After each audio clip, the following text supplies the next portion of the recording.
Autumn and the Black Jaguar. This is directed by Gilles de Maistre. I think it's like a French name or French Canadian. I think it's French. I saw like a lot of Canal and stuff like that on there, so it's either French or French Canadian or something like that. Although everyone here speaks English, there are no subtitles, nothing like that. So those people who do not enjoy the subtitled movies will not be cursed by this movie. Also, I believe it is coming out in the theaters pretty widely. I think because it is a kids movie, they probably are looking for, getting that family audience, and it's, really aimed squarely at that. I guess my initial disclaimer here is that this is a movie not aimed at my audience, old old white dude. This is aimed probably for like tween, younger, somewhere in the like 8 to 14 range or something like that. It stars as Autumn, at least older Autumn, because you have a younger Autumn in a few flashbacks. Lumi Pollock, and then you have other characters. You have Hope, the Jaguar. I don't know what the Jaguar is actually named.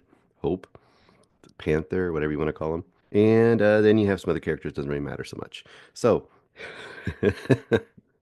the basic idea here is you've got Autumn who lived with her parents in the Amazonian rainforest, and her mom was a conservationist, and she died studying spiders. No, what was the line from that movie last year?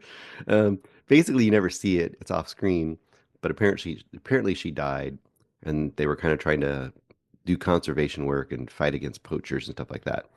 Um, you have some very cringy early scenes of these indigenous people in the rainforest. They seem definitely like Hollywoodized versions of indigenous people, very bright and clean, and they have their very exotic wear. It borders on the cringy old noble savage trope a lot. And the old wise leader of this indigenous group is writing letters to current day Autumn as she lives in the city, her normal life.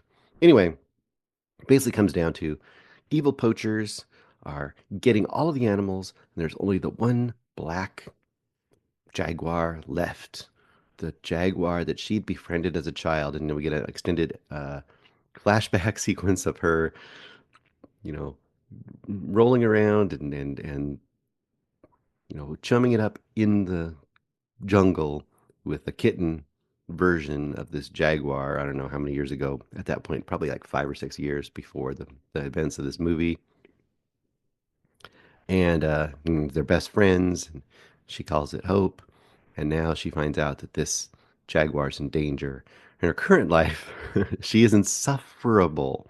You know how everyone hates Greta Thunberg? Not everyone doesn't. I don't really hate Greta Thunberg. I think she's doing the best she can with what she got in the world, but she's reviled, especially by the right, for just being this know-it-all, um, snotty, like just obnoxious. I'm your, savior of the world kind of person. That's what people don't like about her, which once again I think is pretty unfair, but whatever. She makes Autumn makes her look like just a calm, chill kid because Autumn is just like she is all about the environment and stuff in the most stupid way. And they had this one class where whatever it's in middle school or whatever where you have to do your what classic biology class where you've got to dissect a frog or something. And she finds out going to dissect frogs. She stands up and protests. And it's like, I'm going to call the ASPCA and blah, blah, blah. And just as a fit. And you're like, everything you need to know about Autumn in that moment. Of course, she has no problem later on because she hates her teacher for, I don't know why. Her teacher's broadly played as this kind of buffoon, overly slapsticky comedian version of I guess she's supposed to be like an entitled Western upper middle class woman. She's the biology teacher. She has a pet echidna or hedgehog. I think they're the same thing. Hedgehog. that she seems to love, and she's in her office with the hedgehog. So Miss Environmentalist Animal Protector Autumn has no problem picking up the biology teacher's hedgehog and holding it out the window and threatening to kill it as a way to get her way from the biology teacher. So this is the great example that little Miss Autumn is. Anyway, the basic story is Autumn runs away, hops a flight back to, the rainforest because she is going to save the Black Jaguar. And biology teacher finds out this and freaks out and ends up following her. So it's preposterous from the outset.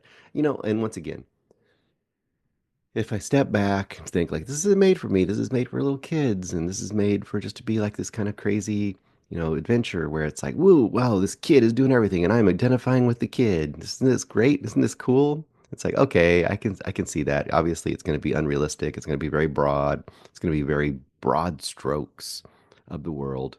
But if that's the case, I was thinking, I was telling Greg, it's like one of the worst examples for kids ever in movies because basically it's saying, like, hey, kids, if you just think you know what's right, don't tell your dad. Just disappear and hop a flight alone to South America in the middle of the forest where no one knows you, although supposedly they know her because, hey, she was there when she was a kid, where no one knows you, and just go chasing after some deadly poachers. No problem. It'll be all good. No, as you can probably tell, I didn't have much fun with this movie. I mean, honestly, it is harmless overall. I mean, but there's so many better movies for the same age group. I mean, we just had Flow, which doesn't have exactly the same themes, but it has a lot of the same themes, just done in a more creative, more exciting, more wonderful and beautiful, and for me, engaging way. Would a kid be bored by Flo, but excited by Autumn and the Black Panther? I suppose that's possible. But Autumn is terrible. She's a terrible character. She's cruel and mean and just dumb. I just didn't like this movie. Um, all right. Well, it's whatever. If it's for you, you'll probably have a great time with it. I had a hard time making it through it. I'll give this 2 stars. I would probably go lower for my own personal rating, but to be realistic for the average person, it's two stars is fine. I'm not going to recommend it though. I don't think it's. I think there's better movies for people the age this is aimed for. Hey guys, thanks so much for watching this video. For more movie and television reviews and interviews, please subscribe to my Deepest Dream channel. Like, comment, share, subscribe. And as always, thanks so much for your support. Take care.